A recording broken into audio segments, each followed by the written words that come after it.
awesome, dude. Love what you are doing.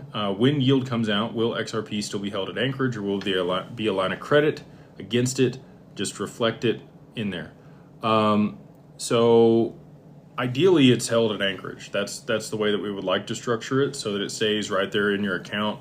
They're building out a SMA structure for us. Fidelity already has that, so if Fidelity would custody XRP, we could facilitate what we're looking to out of their infrastructure.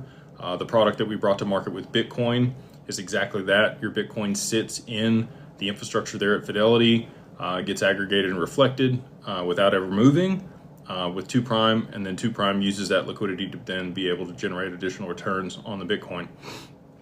We'd be doing the same thing with the assets, depending on who we partner with.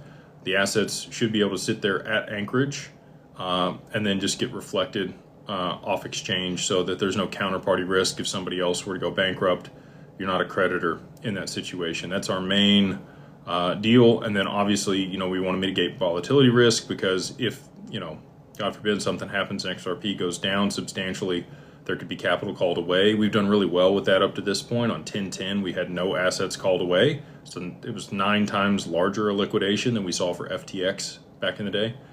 So I'm pretty happy with our counterparties and how we've structured everything, and we'll continue to look to mitigate risk in the same manner on these other products.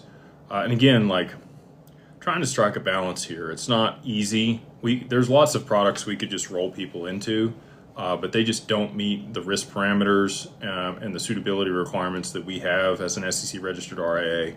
We're a fiduciary. We have to make sure that things are done in a very specific way. We're mitigating risk. And if there are risks, those need to be disclosed to our clients to make sure that they understand them before participating in products.